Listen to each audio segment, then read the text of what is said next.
Degree को देख के कोई ये बता नहीं पाएगा कि आपने डीएनएस किया है या बीएससी किया है। हम दोनों के पास बीएससी इन नॉटिकल साइंस की डिग्री होगी। फर्क नाम का क्यों किया? फर्क नाम का इसलिए किया है क्योंकि जो बीएससी वाले रहते हैं वो पहले यहाँ पे 6 सेमेस्टर अप्लाई नहीं किया, लेकिन उसके जो सवाल हैं वो एकदम टू द पॉइंट आ रहे हैं।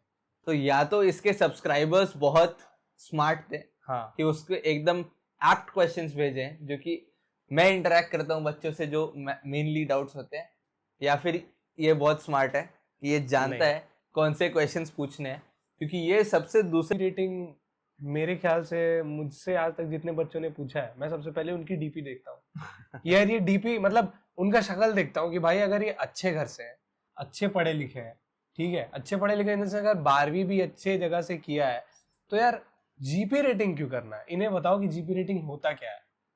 देखो, जैसे अभी इसको रिलेट करने के लिए मैं फौज का एग्जांपल देता हूँ। अब जैसे ऑफिसर्स होते हैं और जवान होते हैं फौज में, तो वैसे ही जहाज को चलाने के लिए ऑफिसर्स होते हैं और दूसरे जो रहते हैं जवान, उनको यहाँ पे आप कोरली रिलेट कर सकते हो कि रेटिंग्स हो जाती। तो रेटिंग्स के लिए कुछ नहीं, 10th के बाद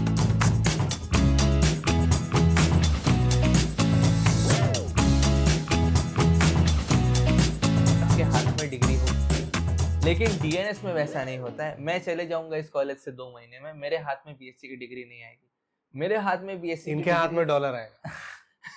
डॉलर उनके हाथों में भी आएगा, लेकिन हाँ, मेरे पास डिग्री से पहले डॉलर आ जाएगा, उनके पास डिग्री उनके पास डिग्री पहले नो कमेंट, के खुद कर लो जो करना है। तो वही होगा। तो उनको कोई ना कोई तो फर्क रखना है ना। अगर हमारा नाम भी सेम रखेंगे, ये नाम भी सेम रखेंगे, तो नहीं होगा। इसलिए उन्होंने बस डिप्लोमा इन नॉटिकल साइंस कर दिया। तो जो कि थोड़ा शॉर्टर वर्जन है। लेकिन गाइस, कुछ भी डिस्क्रिमिनेशन अगर ऐसा नहीं है कि फ्यूचर एग्जाम्स में बहुत लोगों का होता है कि हम एमबीए करना चाहते हैं, हम यूपीएससी करना चाहते हैं, अगर डिग्री नहीं होगी तो फिर कैसे करेंगे। इसलिए अगर हमने माइंड चेंज हो गया हमारा, तो कैसे करेंगे। हाँ, एक बेसिस में बता दूंगा कि अगर तुम सेलिंग के लिए सूटेबल होना नहीं या नहीं, ये तुम श्योर नहीं हो, तो हो सकता है कि तुम्हारा कॉलेज में रह के मन चेंज हो जाए कि मुझे सेलिंग करनी है कि नहीं। तो उसके लिए तुम्हारा बीएससी है कि तुम बिना सेलिंग किए तुम्हारे पास कोई तो डिग्री है। लेकिन डीएनएस में तुम्हारे पास वो नेगेटिव फीचर है कि अगर तुम्हें डिग्री चाहिए तो तुम्हें सेलिंग करनी पड़ेगी। 18 महीने तो तुम्हें सेल करना पड़ेगा, बिना 18 महीने तुम जहाज पे जाए डिग्री नहीं ले सकते। और अगर ऐसा हुआ कि यार यहाँ से कंप्लीट कर ली, फिट भी है, जहाज पे गए, 9 महीना तो कंप्लीट कर लिया, पर अगले 9 महीना जो बाकी है या 2 महीना 3 महीना जो भी तुम्हारा ड्यू कोर्स है, अगर उसमें तुम नहीं कंप्लीट करोगे और कुछ रीजन के कारण तुम्हें छोड़ना पड़ा है, फिर any let it be any reason, तो आई गेस प्रॉब्लम है। हाँ, उस केस में प्रॉब्लम हो जाती है। तो वही है यार, रिस्क तो सब जगह होते हैं। करेक्ट यार, रिस्क तो एमई लेने में भी है। बताऊं ऐसा कुछ नहीं है, मजाक। हाँ, तो बस आपको ये है, 18 महीने क्लियर कर लोगे, कोई डिफरेंस नहीं है। ओके, तो अब कुछ प्रोसीजर के बारे में बात करते हैं कि चल, आपने बता दिया दक्ष सर, आपने डीएनएस के बारे में बता दिया, क्या होता है ये भी बता दिया। अब ये बताओ कि प्रोसीजर क्या है, जाए कैसे, ढूंढे कैसे, पता कैसे चला है कि भाई चल डीएनएस तो गूगल में क्या सर्च करें, कंपनी के बारे में सर्च करें, कंपनी के बारे में सर्च कर लिया तो फॉर्म भर दिया तो फिर अब पहले इंटरव्यू आएगा कि टेस्ट आएगा, या किस तरह के टेस्ट होते हैं। मैंने कभी डीएनएस के लिए अप्लाई नहीं किया तो मुझे पता नहीं क्या उनका प्रोसीजर होता है, ये आपको ज्यादा बता पाएंगे। कृष्णा ऐसा बोल रहा है कि उसने डीएनएस के लिए कभी अप्लाई नहीं किया, लेकिन उसके जो सवाल हैं वो एकदम टू द पॉइंट आ रहे हैं। तो या तो इसके सब्सक्राइबर्स बहुत स्मार्ट थे, हाँ, कि उसको एकदम एप्ट क्वेश्चंस भेजे जो कि मैं इंटरेक्ट करता हूँ बच्चों से जो मेनली डाउट्स होते हैं, या फिर ये बहुत स्मार्ट है कि ये जानता है कौन से क्वेश्चंस पूछने हैं। क्योंकि ये सबसे इंपॉर्टेंट सवाल है कि डीएनएस को लेके अवेयरनेस की कमी बहुत है, बहुत ज्यादा। अभी लोग उन्हें पता चलता है कि मर्चेंट नेवी कुछ है तो एक IMUCT एग्जाम वो दे देते हैं, NSME पता चल जाता है, लेकिन डीएनएस के बारे में लोगों को पता ही नहीं चलता, जिसके कारण जो टर्नअप होता है लोगों का वो बहुत कम होता है डीएनएस के लिए। तो लेकिन आजकल बहुत अवेयरनेस के कारण, जैसे मैं वीडियोस बना रहा हूँ, ऐसे बहुत सारे लोग हैं जो इसके लिए काम कर रहे हैं, तो धीरे धीरे बढ़ रहा है। तो उनके लिए जिन्हें नहीं पता है मैं बता दूं कि अगर आपको डीएनएस करना है तो आपको जो स्पेसिफिक कंपनीज होती है वो अपने वेबसाइट में अपने फॉर्म्स निकालती है, जैसे सिनर्जी हो गई, फ्लीट हो गई, करेक्ट। एंग्लो ईस्टर्न हो गई, ये अपने फॉर्म्स निकालती है। आपको इनके वेबसाइट्स को बार बार चेक करना पड़ता है। अगर आप बार बार चेक करते रहोगे तो देखो मर्चेंट नेवी में कैसा होता है ना, first come first serve basis पे करेक्ट। सिलेक्शंस होते हैं। करेक्ट। तो जो पहले आएंगे जितना जल्दी रहोगे, इसलिए आपका काम है, आपका लाइफ चेंजिंग डिसीजन है ये, तो इसलिए वेबसाइट्स को रेगुलरली विजिट करो। बिल्कुल। तो उससे तुम्हें ये समझ में आएगा कि किसके किसके फॉर्म्स निकल गए, उनके फॉर्म भर दो। मतलब तुम्हारे साथ यहाँ ऐसा नहीं होगा कि हेलो आप कृष्णा बोल रहे हैं, मैं वीआईटी से कॉल कर रही हूँ या एमआईटी से कॉल, नहीं ये नहीं होने वाला है कि हम सिनर्जी से कॉल कर रहे हैं आप आ जाइए, बिल्कुल नहीं। तुम कॉल करो, तुम अप्रोच करोगे, उनके पास प्लेंटी ऑफ लाइक जॉब्स हैं और लोग भी काफी हैं, तो वो तुम्हें नहीं कॉल करने वाले। फर्स्ट कम फर्स्ट, जैसा इन्होंने कहा। एग्जैक्टली। Super smart guy. तो जैसा वो अभी उस फॉर्म को भरना पड़ेगा आपको। उसके बाद कंपनी आपको मेल कर देगी कि ये डेट्स हैं, इसमें आपका रिटन टेस्ट होगा, करेक्ट। इंटरव्यू होगा, वो दे दो, बस सिलेक्शन गारंटीड आपकी। उसके बाद उसमें साइकोमेट्रिक टेस्ट होता है जो कि बेसिक सी आपकी साइकोलॉजी चेक करने के लिए होता है। पूछा क्या जाता है साइकोलॉजी में? देखो साइकोमेट्रिक टेस्ट का अभी बहुत लोग, इसके लिए भी बहुत डर है मार्केट में कि साइकोमेट्रिक टेस्ट क्या होता है। तो देखो साइकोमेट्रिक टेस्ट के बेसिस कुछ नहीं होता है नॉर्मल, वो बस ये जानना चाहते हैं कि तुम्हारे सुसाइडल टेंडेंसीज तो नहीं है, क्योंकि वर्किंग ऑन बोर्ड शिप बहुत ही इमोशनली स्ट्रांग लोगों के लिए। करेक्ट। क्योंकि आपको लोनलीनेस फेस करनी पड़ेगी, रफ सीज, और कम्युनिकेशन तो आजकल बहुत इम्प्रूव हो रहा है, वाईफाई स्टारलिंक ये सब शिप्स पे लग गया है, लेकिन फिर भी जो आप लैंड पे जिस तरह की कम्युनिकेशन आप महसूस कर सकते हो वहाँ नहीं कर सकते। तो इसलिए उन्हें ऐसे लोग नहीं चाहिए जो बहुत ज्यादा इमोशनल हो कि लाइक थोड़ा दिन घर से दूर रहा तो होम सिकनेस होने लगी और उसके कारण अलग सिम्टम्स दिमाग में और फिर बॉडी अलग तरीके से रिएक्ट कर रहा है। So they need strong people. Exactly. Correct. तो इसलिए वो आपसे इस तरह के क्वेश्चंस पूछेंगे। साइकोलॉजिस्ट रहती भी है, वो आपसे पूछती है कि आपका कैसा है, फैमिली के बारे में वो जानना चाहेंगे कि आपकी फैमिली का बैकग्राउंड कैसा है, कोई प्रॉब्लम तो नहीं रहा है। और क्वेश्चंस रहेंगे कि आप किस तरह के देखो जहाज में रहते हैं 20-22 लोग, कम लोग रहते हैं, तो वो लोग चाहिए कि घुलने मिलने वाले लोग होने चाहिए। अगर आप अपने में रहने वाले हो, इंट्रोवर्ट हो, तो वहाँ पे ये चीज जो लोनलीनेस वाला फैक्टर है वो बहुत ज्यादा बढ़ जाता है। ओके। तो इसलिए उन्हें ऐसा चाहिए कि आप एक घुलने मिलने वाले, एक अच्छे खुश मिजाज आदमी हो। करेक्ट। जो कि एक जितने लोग हैं उनके साथ एक बहुत ही अच्छे टीम वर्क के साथ काम करो। और एंगर इशू भी तुम्हें रिटेन थोड़ा करना पड़ेगा, क्योंकि जहाज में होता है काफी अलग अलग कंट्री से लोग रहते हैं, अलग अलग माइंडसेट के रहते हैं, उन्होंने तुमसे कुछ कह दिया, तुमने उन्हें कुछ कह दिया, तो हो सकता है प्रॉब्लम। क्योंकि टीम जहाज बीच समुद्र में, तुम 22 लोग हो, अगर आपस में लड़ पड़ोगे तो चलेगा क्या? ठीक है, और फिर कंपनी अलग धक्का मार के निकालेगी।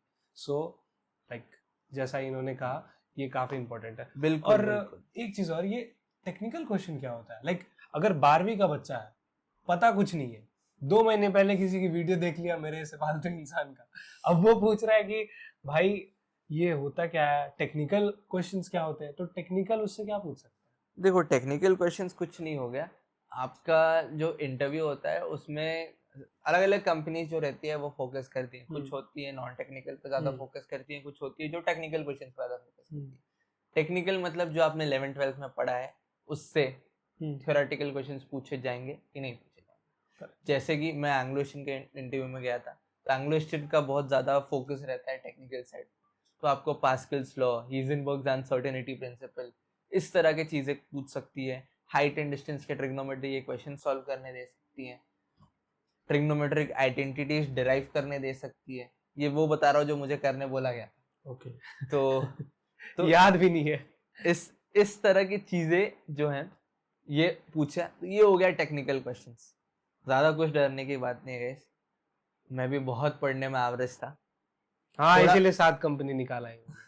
7 कंपनी यार, लिटरली 7 कंपनी इन्होंने चूज किया है कंपनी कि मुझे इसमें जाना है।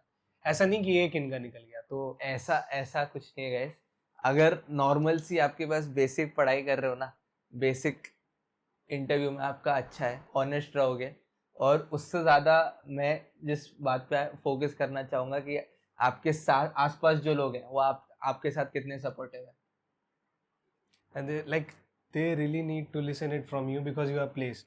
I am not placed. और मैं एम ही कर रहा हूँ तो मेरे एपिसोड भले देखते होंगे और मेरी बात को उतना वैल्यू नहीं देंगे क्योंकि अरे ये क्या बताएगा, ये तो प्लेस भी नहीं है। तो उन्हें बताओ कि यार IMUCT वाकई में इजी है, ठीक है, और DNS के बारे में तो ये जानते हैं, मुझे नहीं पता। बिल्कुल। Okay, so let's jump to the next question. एक चीज और, हमने इंजन साइड कवर किया, डेक साइड किया, यार ये जीपी रेटिंग का क्या सीन है?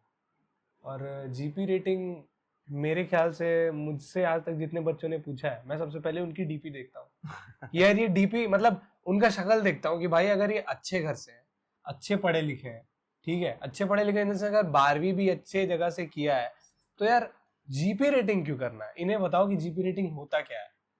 देखो, जैसे अभी इसको रिलेट करने के लिए मैं फौज का एग्जांपल देता हूँ। अब जैसे ऑफिसर्स होते हैं और जवान होते हैं फौज में, तो वैसे ही जहाज को चलाने के लिए ऑफिसर्स होते हैं और दूसरे जो रहते हैं जवान, उनको यहाँ पे आप कोरली रिलेट कर सकते हो कि रेटिंग्स हो जाती है। तो रेटिंग्स के लिए कुछ नहीं, 10th के बाद ही ज्वाइन कर सकते हैं।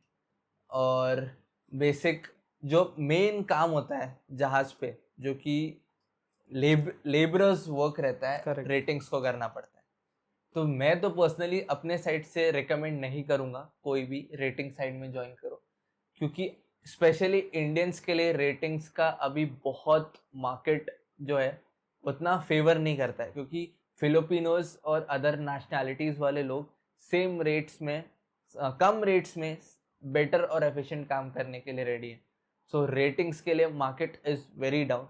Indian officers are much in demand right now. Correct. तो रेटिंग्स के लिए जनरली उन लोगों, अगर आपके पास फाइनेंशियल कुछ कंस्ट्रेंट है, आप नहीं ज्वाइन कर सकते, या फिर स्पेशली जो अभी ऑफिसर साइड ज्वाइन करनी है तो आपको PCM होना चाहिए। हाँ। अगर आपने कॉमर्स ले लिया या आर्ट्स ले लिया है और आप मर्चेंट नेवी के लिए बहुत ज़्यादा डेडिकेटेड है, तो मैं फिर भी रिकमेंड करूंगा कि आप 11th-12th PCM से करो, उसके बाद इस फील्ड को ज्वाइन करो। लेकिन अगर आपका कुछ भी रीज़न ऐसा है जिसके कारण आप नहीं कर सकते 11th-12th PCM से और मर्चेंट नेवी ज्वाइन करना है, तो फिर मैं उस केस में बोलूंगा कि ओके, जीपी रेटिंग से भी ऑफिसर बना जा सकता है, जीपी रेटिंग ज्वाइन करिए। या जिसके पास कुछ ऐसी फैमिली दिक्कत है कि उसको अर्जेंट मनी चाहिए, पैसा कमाना है, तो 10th के बाद वो जीपी रेटिंग कर सकता है गाइस।